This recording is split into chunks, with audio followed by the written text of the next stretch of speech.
very good evening to you, and thank you so much for staying tuned to Y254 TV. Karibu sana, you are watching the Power Talk Show, and I am your host, Cheryl Blessing.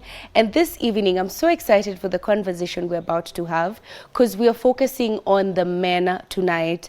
Last week, we talked about football, and we talked about some of the passions that men indulge in. But today, I want us to talk about the deeper issues that some of the men probably have questions about, or because of the identities and societal pressures, we do not really understand healthy ways of expressing our emotions.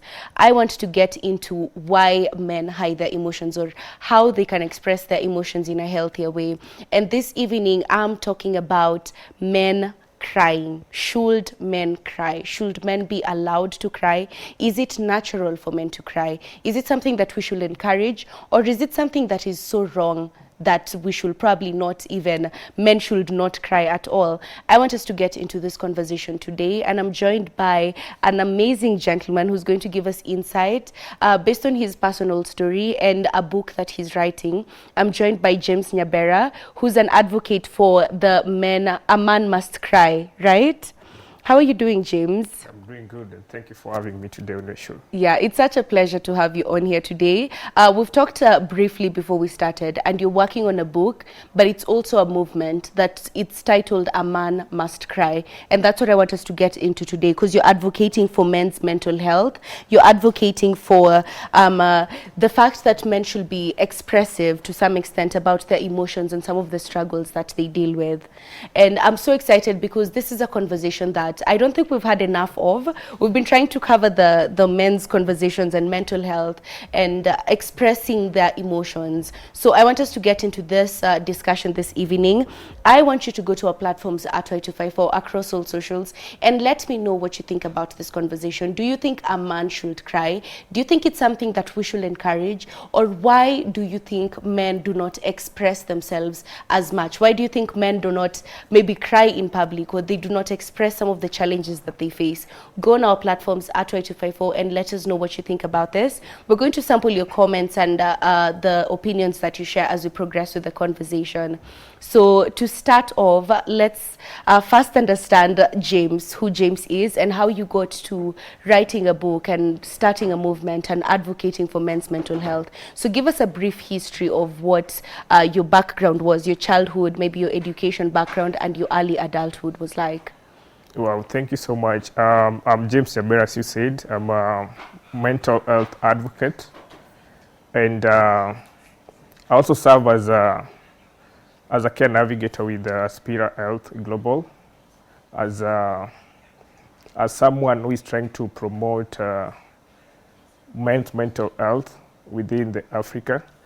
And also I'm a founder of A Man Must Cry, which initially was my book that I was working on, just sharing my lived experiences, learned and shared with mental health challenges to promote, champion, and advocate for men's mental health within the African context. Yeah.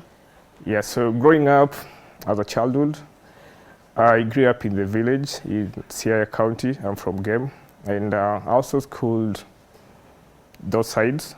Also went to high school in Western, and moved to Kisumu for my tertiary level education. So from there, I was also struggling with mental health until the year 2017, sorry, when I was diagnosed by childhood trauma. Because way back, mental health wasn't something that we are talking about. So I didn't know like all the pain I was going through until I reached out to one of the counselor within the institute, who now referred me to a trained therapist. So from there, they diagnosed me with a childhood trauma. And I also taken through the healthy coping mechanism. So from there is when I found a very safe space within the church, just to start, embracing the coping strategies, dealing with my mental health. So from there I also decided like I can also, pack my life story of the struggle with mental health just to come up with something that is an immortal version of me, which is a book titled A Man Must Cry, just highlighting my personal experiences with mental health, and also just trying to, challenge and address the harmful cultural norms that equate masculinity with emotional silence, so that we can have a healthy generation of men who feel free to express themselves and live mentally healthy moving forward. Yeah, I really like that. And I'm sorry about the experiences that led to you finding yourself, because unfortunately sometimes we have to go through some challenges for us to discover what our purpose is. And it's very interesting that you've mentioned you were diagnosed with a childhood trauma, and most of the times we like to address issues and look at them from, this is an adult, this is someone who's supposed to be functional, but we fail to understand who was this adult when they were a teenager or when they were a child. What was the upbringing like? What was the environment like? Who were the people around them? And so many times, especially when we're raising boys versus girls, there's a difference in the way we speak to them, the way we even say some phrases to them. The other day I was on my way to the shops where I live, and on the road there was this woman who had a child, a young boy, and this boy, I think he was crying, maybe crying over wanting something or being fussy, sometimes the way kids are. And the one thing that stood out for me was the woman was telling this kid, kijana afai kulia, kijana aliangi, mwanaume afai kulia, sasa usilie baba, sawa. In some ways it seems like it's comforting, but then it's also reinforcing the idea that a boy should not cry, a man should not have to express themselves through tears, and at a very young age, because this was a kid who was I'd say less than 5 years. And those are some things that unfortunately we were raised with. We were born and trained to. When you're a man, you have to act like this and you have to act like that. Especially looking at your background, growing up in a setting where you mentioned you're the firstborn in the home, and being the firstborn, there is already that expectation, that responsibility of you're the heir of everything. You're the one who's supposed to take over once dad is no longer there. So tell us about that. Growing up, did you face those pressures that were different from either your siblings or your other brothers, your other sisters? Did you feel like you had more pressure in terms of the expectations of your behavior or how you're supposed to think, how you're supposed to act in the home that was different from the other siblings? Exactly, that's a good question. I'll honestly say the pressure was there and very heavy because, being also the firstborn, you need to set a good foundation for your siblings also to follow. So it just starts by, just doing the right thing and also just being a role model, to them, because now they see you as a father figure. And, by setting that pace, it's also need a lot of strategies moving forward, like what do you need to do that is really resonate with the impact that they want also to see when they're growing. So I'll say to get it right, it wasn't that easy, even until now, because we do say we are not 100% perfect with our life, but how you manage it or how you navigate is what matters, because at the end of the day, they see me as a role model, and sometimes you can't crash, but at the end of the day, how are you navigating your life just to be there for them and also just portray that a father figurely role that will also inspire them and motivate them to be better people growing up. Yeah, and it's so interesting when you talk about you had to be a role model, because right now as an adult it makes sense that I can't be a role model because you have some things figured out. But when you're a child, you're also trying to figure things out yourself. You don't know much of anything. You're also going through life for the first time. So was there anyone that you were looking up to in terms of who was your role model? Because if you have to be a role model to your siblings, who was your role model when you were growing up?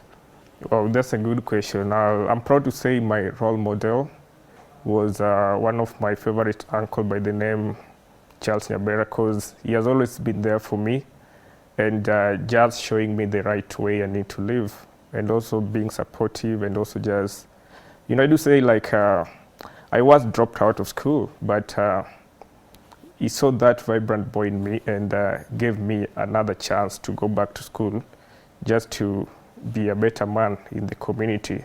And it's something that I do say my life story isn't that complete without mentioning him, because he truly deserves his flowers, because I'll say it takes like courage and also that empathy to fit into someone's shoes and just understand him where he's coming from and where he needs to be. And he has always been such kind of amazing person who doesn't like take even a second thought to hear me talking. So he has served as a role model, and he will surely remain to be my role model forever. I like that. And the way you've mentioned, it takes courage and empathy for someone to look at things from your perspective instead of, because most times we'll judge things from our own perspective. True. A kid has dropped out, I expect you to go back to school. I don't care what happened. But there's that empathy that goes into why did you drop out? What led you to making this decision? And it's interesting that you've mentioned your uncle. I'm wondering, where was your father? Because sometimes with the fathers in African homes, fathers are strict disciplinaries. When you're akiingia kwa nyumba, hata saa ingine, you leave the sitting room, Sometimes we are raised by fathers who are either too strict, too stoic in some way, yenye hata onyeshe emotion sana, you can't really tell if this person is friendly or not, but dad is someone, when he comes in, we have to respect him, you have to honor him, you have to do this and that. Did you feel like your father was someone who was understanding of your situation, or was he trying to be understanding, or was he also dealing with his own personal issues? Because sometimes also the parents, they're going through things that we may not necessarily understand. So did you feel like your father was empathetic or compassionate to try and understand or try and guide you as a son and tell you, I expect you to be the head of the home once I'm not here, but this is how I want you to be the head of the home? Did you feel like that came from your father as well? Yeah, I'll say growing up and having my dad in his full sense was quite, compelling and good for us, because he was truly a present father until the day he lost, like, I'll say, his job and also being attacked by thugs, right? And thus led him to develop some kind of mental health torture that led him just to be, someone who is just there. Now the fatherly figure was totally missing from him, but we just said to accept the situation the way it was, and just also living with his coaching, that or his wisdom that he used to instill in us when he was still in the right senses. And so from that point, it wasn't that easy for us, but I'll say it took us time also to register and accept what is happening, because you growing up and having your lively father who is truly present and also supportive in terms of paying for you guys' school fee, providing with the basic needs, until the moment now, the turning point whereby now even a simple basic need you can't even afford or cater for from him. So it was a bit crazy until now, the moment lived with that kind of mental health touch until he passed on.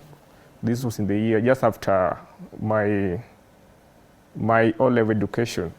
That's after Form 4 when he passed on. So from there also, I'm done with Form 4 and you don't know which way forward.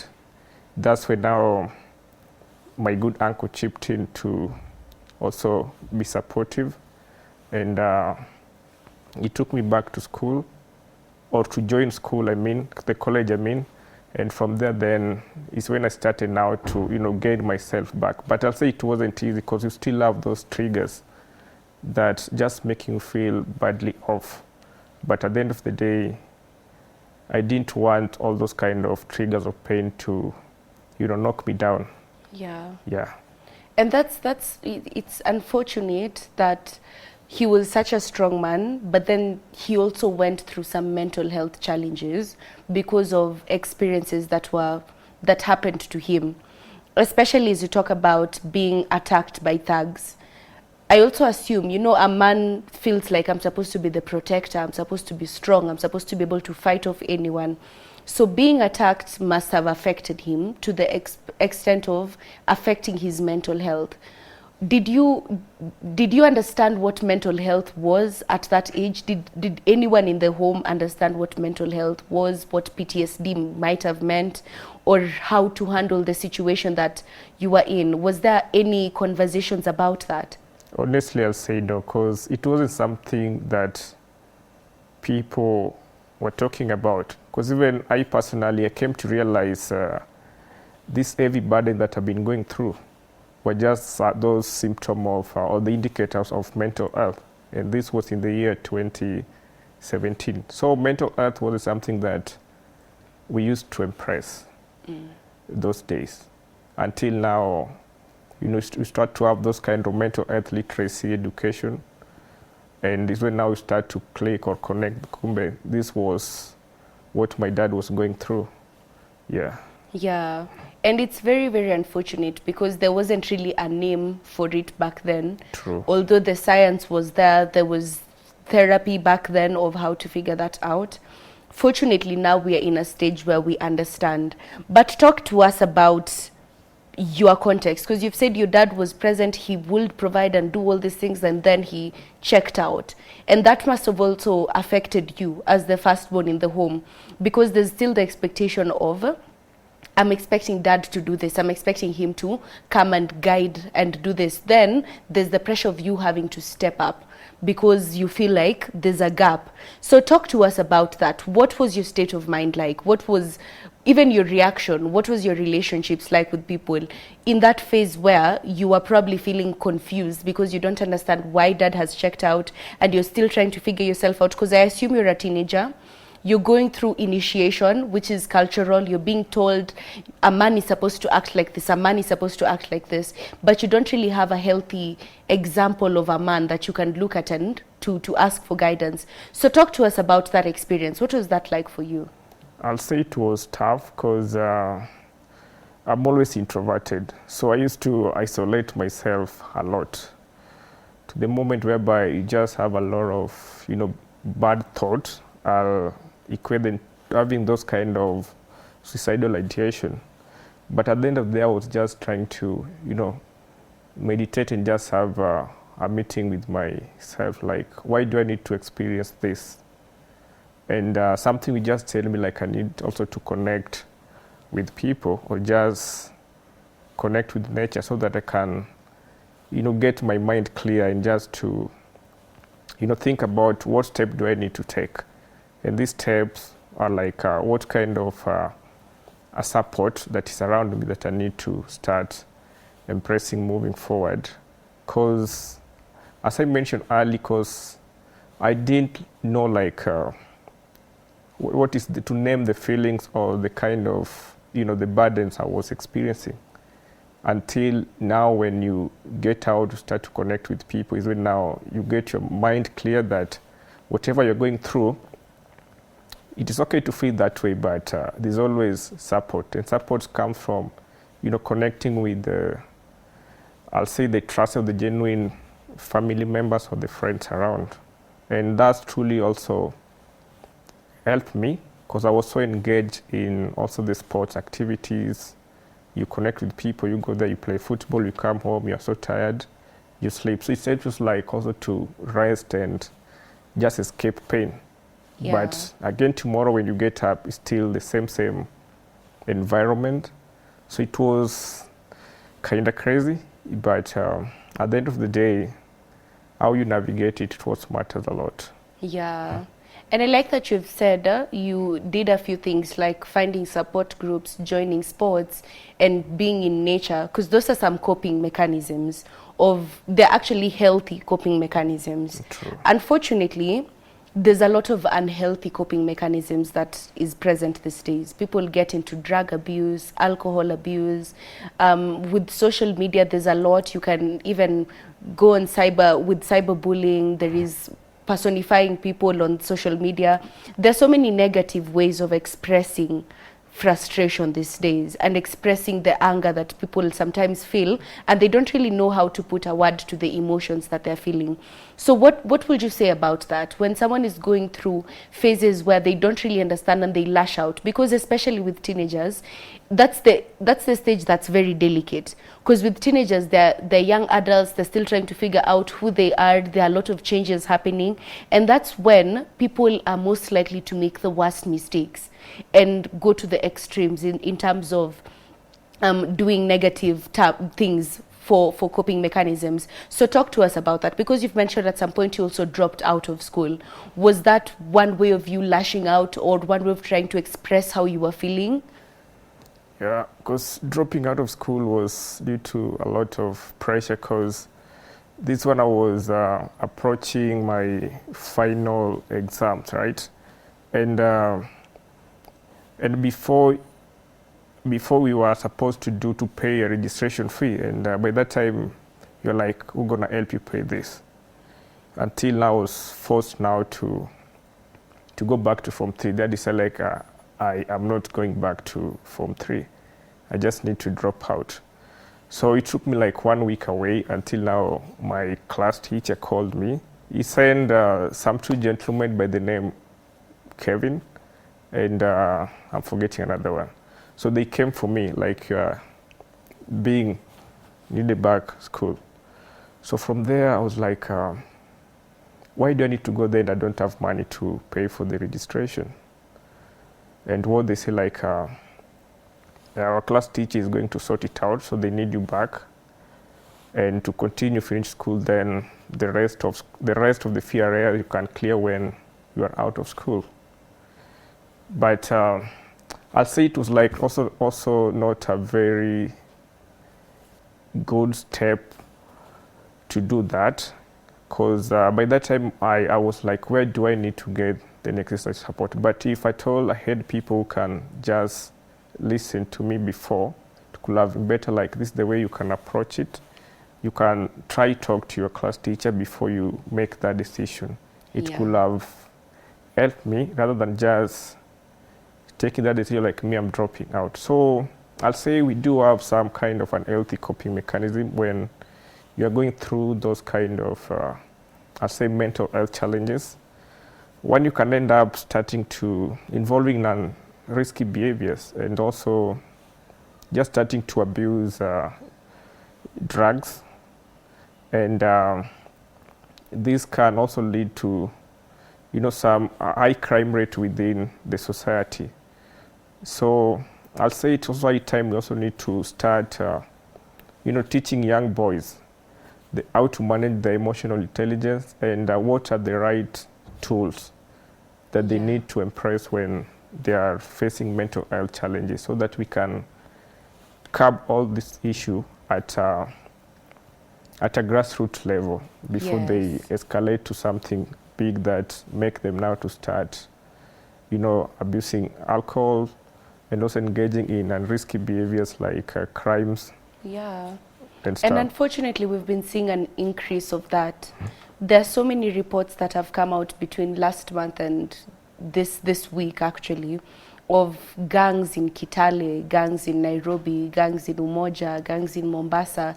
And these are gangs of youths. Essentially, there was a crackdown that was happening, I believe, somewhere in Eastlands, of teenage boys aged between 12 to 16, 17, 18. And these are the ones who are engaging in crime. They're the ones who are robbing people, threatening people, walking around with knives. And unfortunately, we are in a situation where in the country, we're facing an economic crisis, and things are a bit more expensive. Education has become something that it's not as affordable as it was back when we had free primary education and all these other supplements.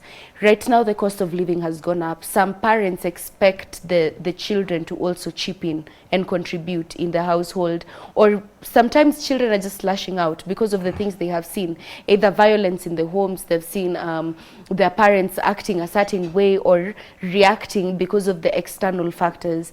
And it's very interesting that you've said, growing up, when you were looking at your father experiencing what he was experiencing, you did not have an understanding of what mental health was. That was not something that was common knowledge. True. Right now it is common knowledge that we know what mental health challenges are, we know the effects of different things on our mental health, and we know how it can even affect the behavior, as we've talked about.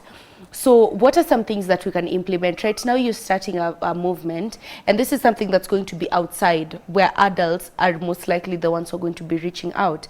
But how can we reach out to the teenagers, the young boys? Because the young boys are still going through initiation. They're still going to boys' high schools. And in the boys' high schools, they're being told a man should act like this, act like that. They're still on social media. And on social media, there are these theories and concepts of how a man should be. So what are some of the things that you think we can do and start, probably some initiatives, some movements that we can start to directly talk to the young boys and teach them how to be healthy and how to understand what they're dealing with and how to properly channel the emotions that they're dealing with? Well, that's a good one, because at A Man Must Cry, our theory of change is very, very simple.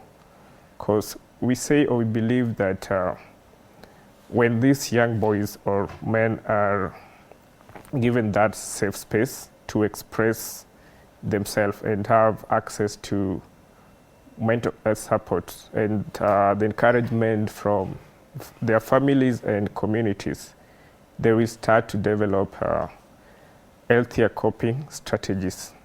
And this will lead to the lower rate of depression, substance abuse, and suicide among men and boys. And also it will also enhance the strong family and community bond, and also reduce the stigma around mental health. So what we need to is just to start teaching these young boys emotional intelligence from a young age. And this by also involving the youth groups, schools, community, and we also take advantage of the social hubs where people meet or where people are. And these are things like we need to take advantage of things like the peer groups, the worship places, schools, and the social creative hubs. So within these spaces, we just need to start initiating a meaningful mental health conversation, so that these young boys, when they're growing up, they know, they have like the first I'll say first aid indicator of mental health, like when they're feeling stress, what do they need to do? Where do they need to get the support? And support starts from your friend, your close friend, your family members, or even your church leaders. So those are the channels we need also to guide them, like when you're so depressed, stressed, or just going through something that is making you feel awkward. These are the right channel you need to follow, so that they grow with that mentality, instead of just bottling up whatever challenges they are going through. But also it takes time for us just to have that safe space where they can just open. Because I do say, for even to open up to me, it will take you time, because we haven't created that connection. Yeah. So that's why also it reminds me of our work that we are also currently embracing, for us just to build that regular supportive network within our spaces, whereby we can feel free to express our emotion and get the necessary support that we want. And this comes through having that joint effort, working with youth, community, schools. So we just have an holistic approach when we're addressing mental health issues. But we need to start from that younger age. So we raise these boys with the emotional kind of support that they need moving forward. Yeah, because when we set up the right systems for the young boys to channel their emotions and to process what they're dealing with, then those systems are what are going to come into play when they become adults and they're facing bigger problems. Because what we're dealing with currently is we have a lot of adults who don't have the right systems in place. True. Of either dealing with their mental health struggles, dealing with stress, dealing with anxiety, depression. And we unfortunately have a lot of people who react in a negative way, in a violent way. We get so many suicide cases on the rise, and so many negative expressions of people channeling or trying to channel their frustrations. So that is the thing, because unfortunately these days there's also a lot of pressure from the social media platforms. Pressure to become financially stable, pressure because you're competing with so and the other, pressure because men are competing for the same women, and there's a lot of external factors that may contribute to mental health challenges. So unfortunately, without the right systems, then these men, they don't know how, they're not prepared, fully prepared with some crises that they may deal with. Because women, fortunately, we've been nurtured with the systems of dealing with emotional struggles and emotional challenges, and we have the support groups, we have the friend groups. Men do not have that as much, and sometimes even with the friend groups, it's just surface level friendship of either focusing on passions like sports, or focusing on business, or focusing on their social events that directly affect them. So it's harder for men to open up and get deeper and more vulnerable about their personal issues. So when we talk about right now men going and facilitating platforms that create safe spaces, we have this thing of first the perception of him being perceived as a weak man, which is one of the negative stereotypes that is coined to men who are expressive and emotionally vulnerable. And I want us to really get into why people who, or men specifically, because I've come across different nationalities of maybe the Western men, American men may be more emotionally vulnerable, but then you come to the Kenyan African men, they're a bit more closed off when it comes to speaking about their emotions and opening up about things that require them to be vulnerable about. So I want us to get into the difference with the cultures, but before we do that, let's take a very short break and come back and discuss the cultural differences, some of the implications of maybe heartbreak, financial challenges, some of these challenges that may affect a man, and then let us get into finally why a man must cry. So let's take a very short break. Go on our platforms meanwhile at Y254 and tell us what you think about this conversation. Do you think a man should cry? Why do you think men are not more vulnerable with their emotions? And tell us about your experiences where maybe you have been vulnerable and you felt like the reception was not healthy, or the people around you were not as supportive. Let's get into some healthy ways of channeling our emotions on our platforms at Y254 across all socials. Go on the comments. We're going to sample those comments when we come back right after this break.